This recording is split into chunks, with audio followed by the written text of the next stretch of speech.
Today we're going to be talking about Microsoft Teams, how to use it, what we're using it for on campus. So it's going to be about a 20-minute training, 20-minute video.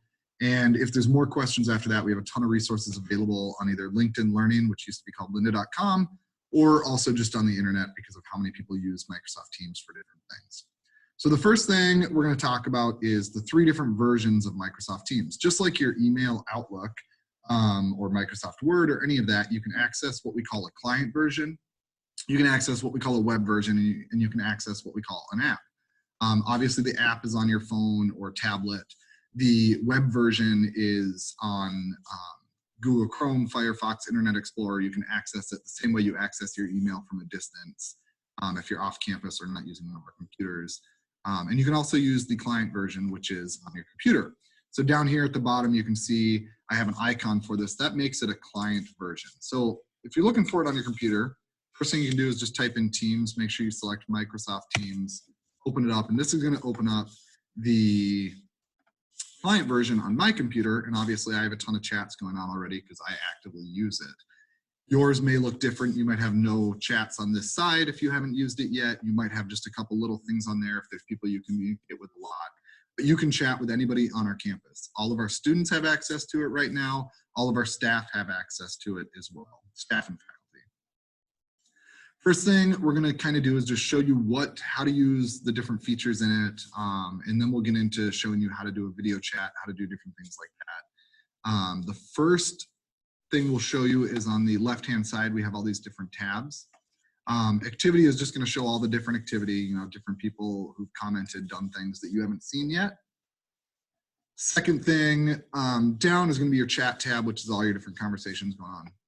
Teams, you can ignore this one right now. We actually don't use this on campus, which seems a little counterintuitive, but right now we don't have that feature turned on. We're primarily using Microsoft Teams for chatting, video conferencing, video calling, screen sharing, communications, that type of stuff. We're not using it for creating individual teams for people to work in, share files, have websites, emails, and all that with it. Down the road, we may get into this. We're not sure quite yet how that will play out. Assignments you can also ignore. That does not play into what we use on campus. Calendar, which is going to link with your Outlook calendar. So if I click on here, you can go ahead and see all the different things I have going on in my calendar. Calls, you can see your call history.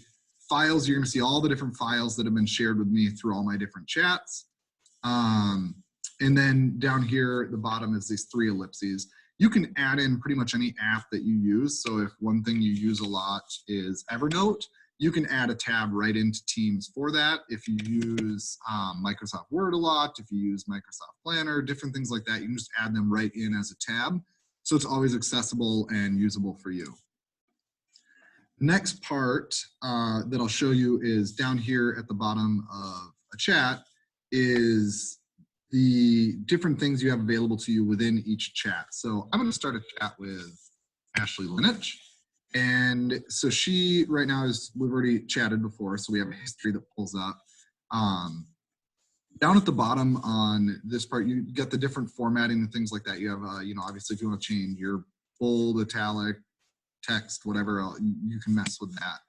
Next one over is an exclamation point. This is your delivery options. So when you send a message, typically it'll always be sent as standard. You can mark a message as important. You can also mark a message as urgent. If you mark it urgent, the recipient will be notified every 2 minutes for 20 minutes that someone sent them a message. So it kind of just puts it at the front of what they're doing. If they're on their computer, they're going to notice it. Downfall, of course, is if they're not on their computer or aren't logged into the app, they're not going to see it until they come back to their computer. So just a helpful feature that you're not going to use too often, but can be used. Next one over is attachments, emojis, GIFs, stickers, whatever that is, different types like that. You can also schedule a meeting right from each individual chat, or you can go into your calendar and schedule it through your calendar. But if you schedule a meeting through here, it just brings up a new meeting. I can create one with whoever's in the group, go ahead and schedule that time. And I can either choose to meet with them through Microsoft Teams or just have an in-person meeting. It just links to my Outlook calendar. Next over that we'll talk about, you can kind of ignore these ones. They're not something we commonly use. Right here you have, again, these three dots, and you can add in different apps if you're using them on a regular basis. So the one app I've added in is I've added in YouTube, because often with our student employees, we send YouTube videos or things over to them. So it's just kind of a nice thing to have. If I click on that YouTube button, I can just browse YouTube right from Microsoft Teams. I don't have to go pull up the YouTube video, copy the link and send it over. So if there are things you're using on a regular basis, like weather, or if you're using Evernote, you can add that in down here as well. You can do different things like that to add whatever features you're using the most of. If you have one you're not using, you can go ahead and right click on it and you can just uninstall it. And so if I want to uninstall Praise, I can uninstall, done, not on there anymore. I don't see it, it's not in my way. Within my chat, I have, obviously this chat is with Ashley, so I have a couple different things, but I have files right here. That's going to show every file that we have shared together. And so I can scroll down and see all the different files that the two of us have shared. Organization, you can ignore. Activity, you can see the activity that we've had, between the two of us, what activity we've done. And then if you hit this plus button, you can also add in specific tabs that you use on a regular basis. So if Ashley and I are always working on a Word document together, I can go ahead and click on the Word document and I can choose one of the Word documents that we have already shared. And so I'm going to choose the using Microsoft Teams doc, and I can select that and I can save that. And as it sets up the tab, I now have this tab. Right now it's called Word, but I can rename that to whatever I want. So if I'll right click and I'll call this Teams with an extra E, that was inadvertent. So yeah, so now I have this doc and it encountered an error, of course. So let's try again.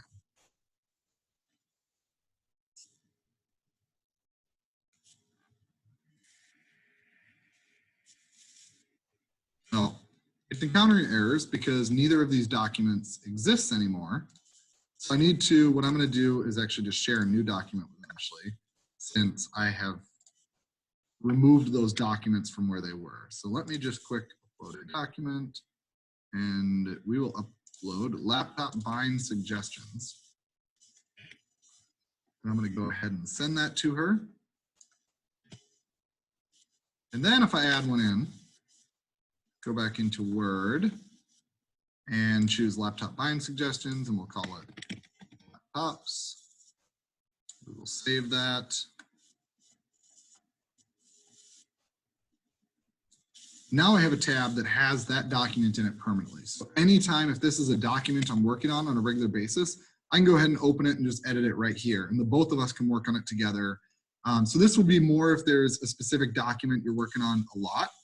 You can do a PowerPoint, you can do an Excel document, you can do OneNote, you can even include a website. So if you often use the homepage, you can go ahead and type in uwsuper.edu, save that, and what it's going to do is it's going to pull that web page up so you can always have that web page right here. So if you're constantly using the UW Superior homepage, you can put that right into your Teams chat window. If Ashley and I were always working on a certain website, we could do that. So again, you can add a ton of different tabs in here with different things. If you can think of an app, they've probably thought about trying to add it in, or if there's a program you're always using, there's probably a way to either add it in, or they're working on adding it in right now. So that's kind of your different options you have in your chat with anybody. So I'm gonna go back to chat, and the next thing over at the top is going to be your options to video call, or screen share. So obviously this is going to be a video call. And so when I open up a video call, the default is going to be, for me, the way I have it set up, is it turns on my video.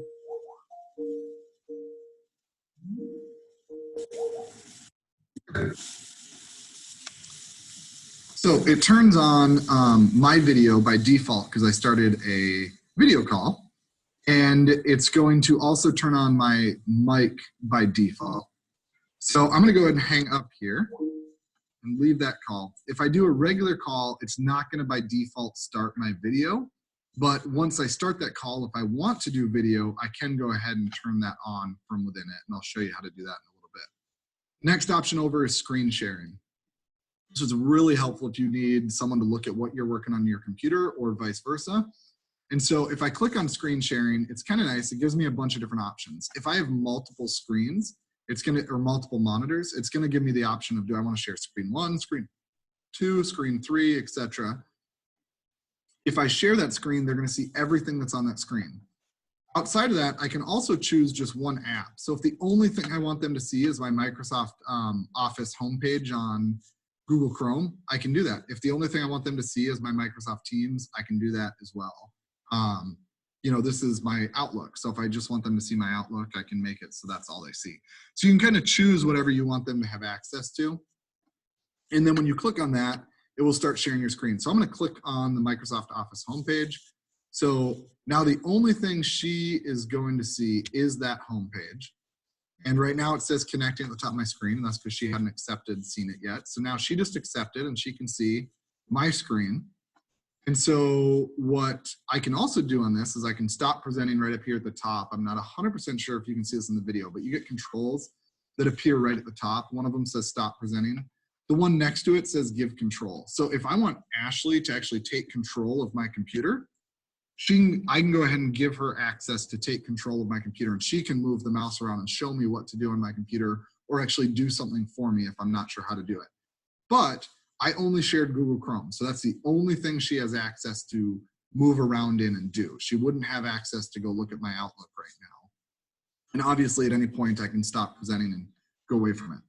The other thing that happens when you screen share is your microphone does not turn on automatically, but you can add that in. So if you want to talk, there's a button down here in this corner where my mouse is that says let's talk.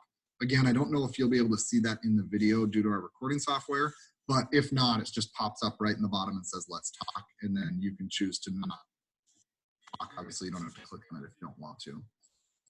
So if I choose give control, I'm going to go to give control, and under that it's going to ask me who I want to give control to. So if I'm in a video conference with 5 people, I can choose which one I want to give control to.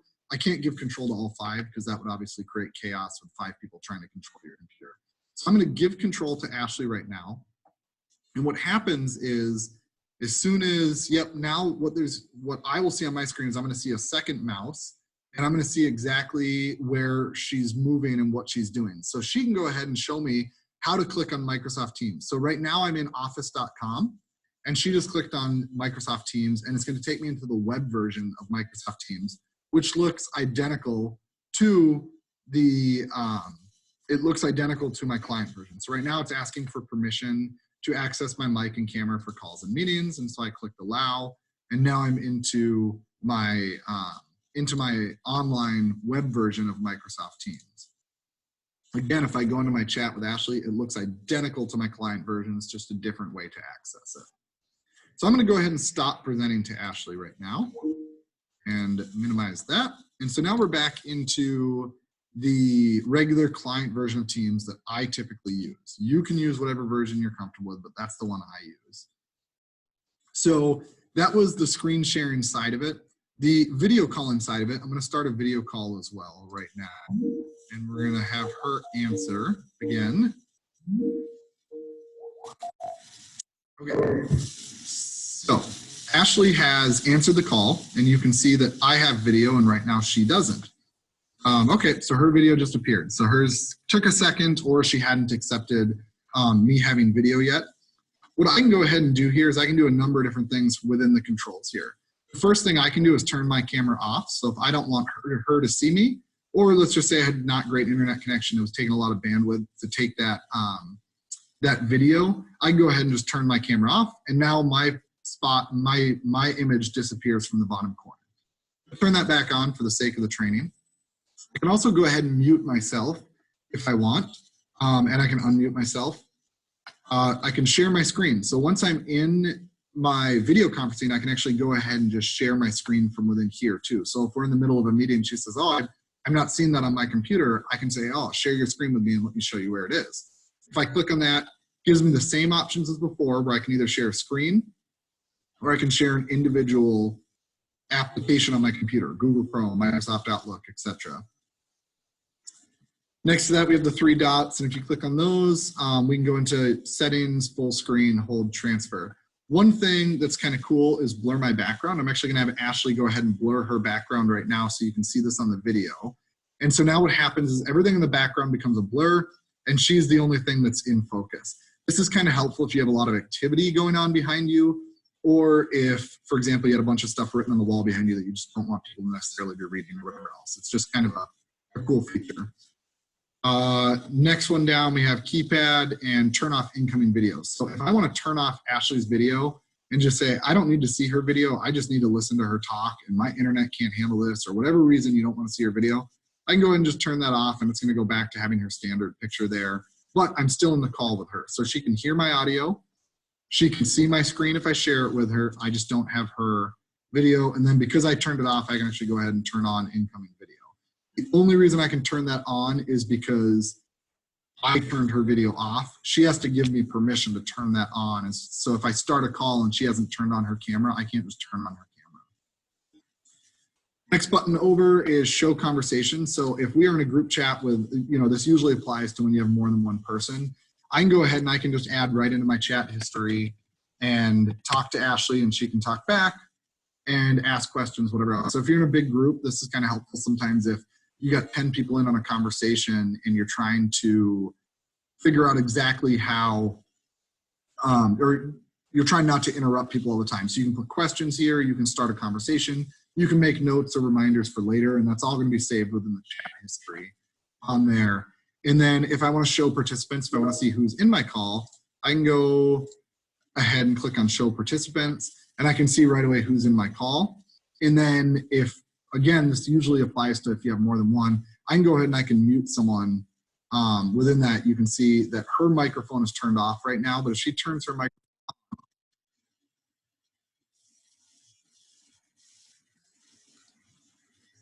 I should be able to mute her. Maybe you don't mute from within here.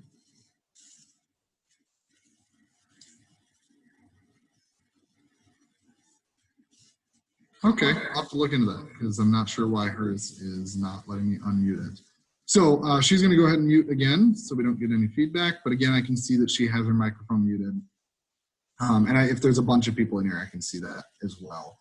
In fact, now that I think about it, I think the only way I can mute her is if there's more than one person in the call, because when there's only one person in the call, you don't typically want to mute them. So it's only when there's multiple people in the call that the person can go in and actually mute other people. I can also remove people from the call. If I have 10 people in and I want to remove someone, I can go ahead and do that as well from that page, as long as there's more than 2 people. If there's only 2, it's not going to work, as you just saw. So that is the features when you're in a video call. I'm going to go ahead and hang up. So a couple things we have is the next button that I'm going to show you right here is the adding people to this conversation. So what I'm going to go ahead and do right now, I have a conversation with Ashley going. I'm going to go ahead and click add people. And I'm going to type a name and I'm going to type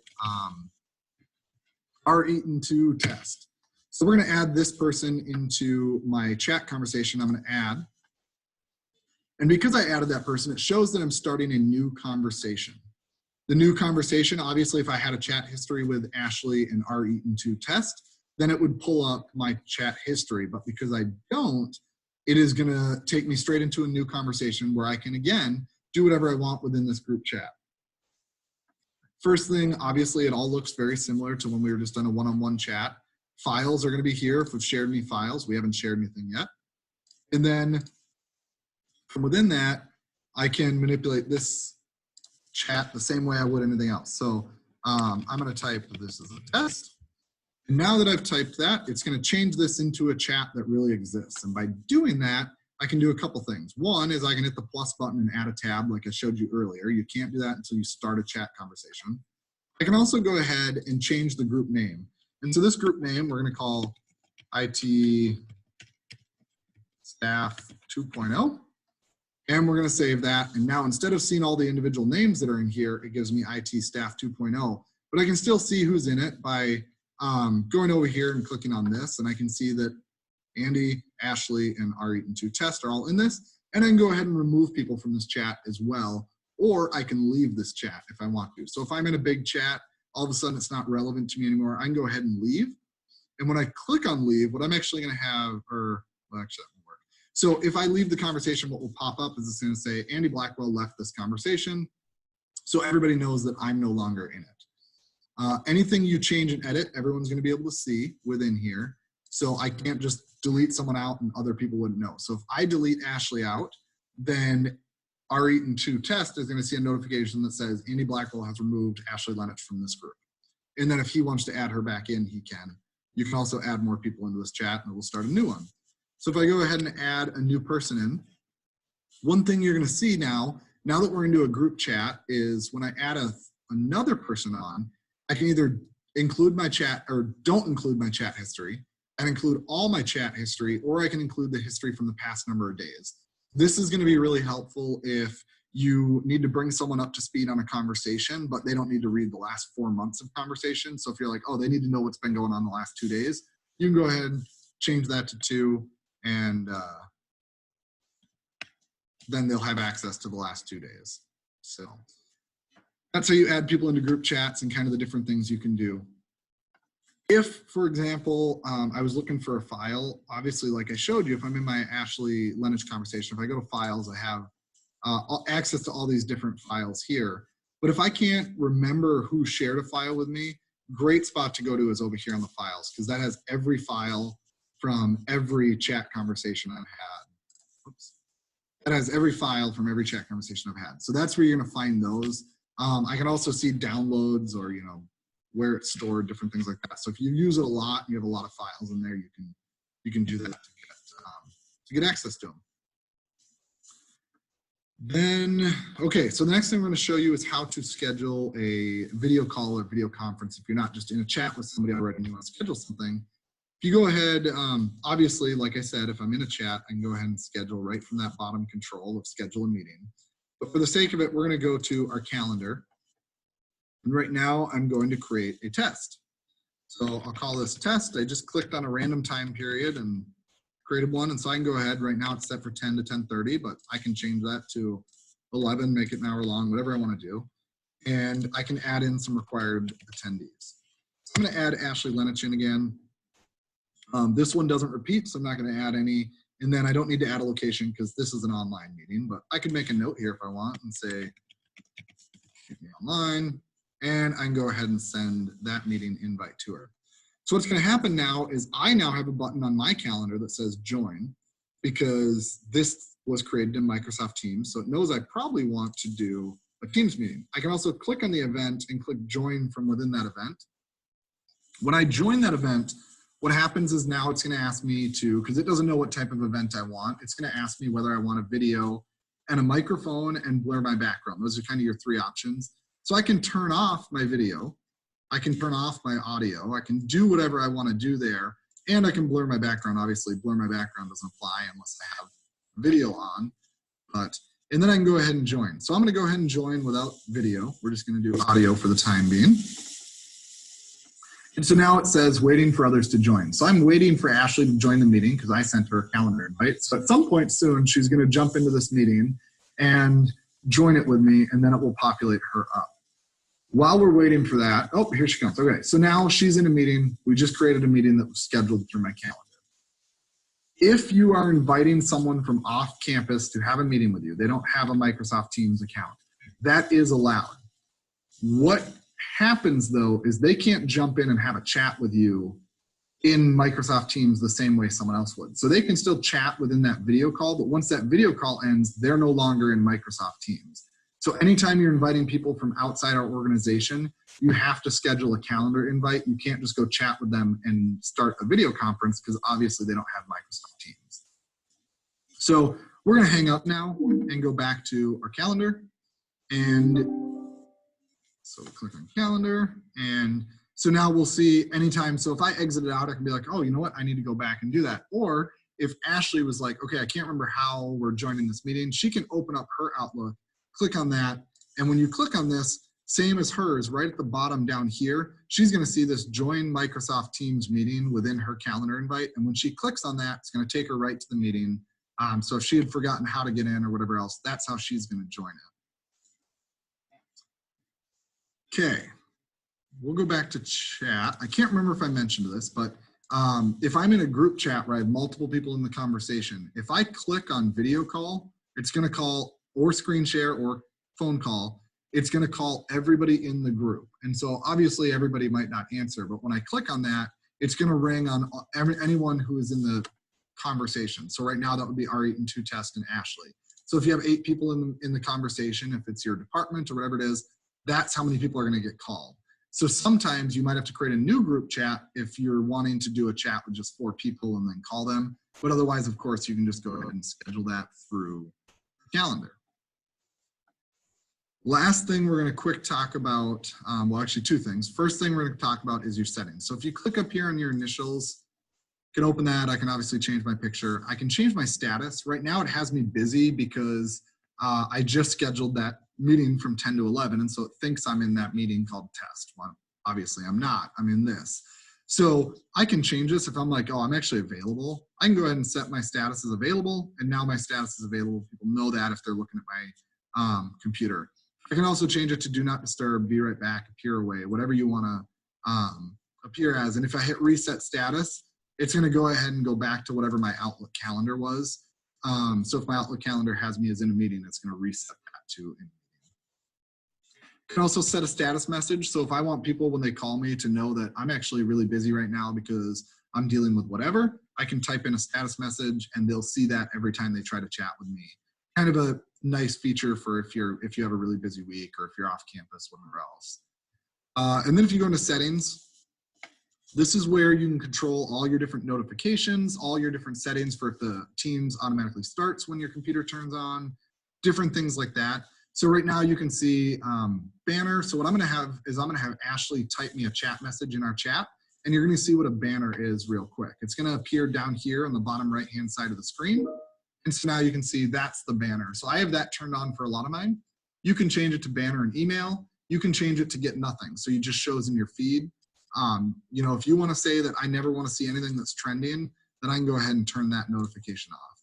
Completely up to each individual. I have most of mine turned on so I see them by banner because I'm usually on my computer and I like knowing what's going on with my Microsoft Teams and who's contacting me. Last thing I'm going to quick talk about, I won't show it in this meeting because we're doing an online conferencing, but if you download the Microsoft Teams app, you're going to have something that looks very similar to what you're using here with a few less features. So you can chat with people, you can change your notifications. Your notifications are going to be set differently dependent upon what device you're on. So if you just because you set your notifications on the app version or on the client version, doesn't mean the settings in your app have the same settings. So you're going to have to go in and manually change those to whatever settings you want your phone to alert you on. So right now I have it set to alert me if anybody chats directly with me. And then I get just a notification on my phone.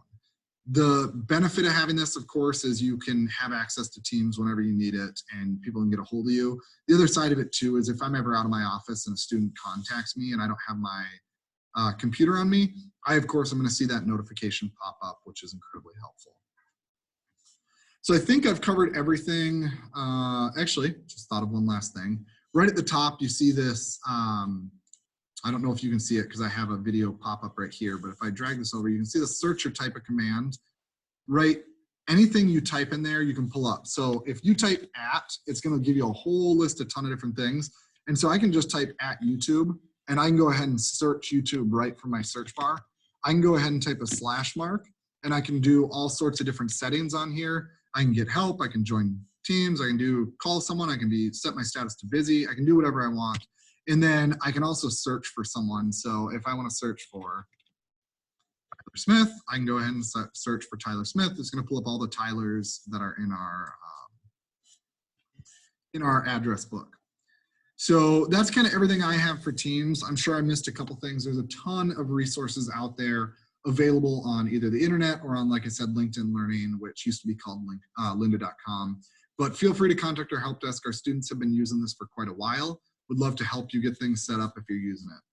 One of the questions that's been phrased to me is, would this be ideal for a class or teaching a class? Right now, that answer would be no. We are encouraging this primarily for using in communication with your department, working remotely, doing video conferences, that type of stuff. This will be incredibly beneficial for that. When you try to integrate a class into this, we're not quite set up to do that. So we recommend at this time not to add a class in or try to use your class through there. Obviously, if it's something you really want to do or are going to go forward with, we can give you some advice. But again, we don't recommend it.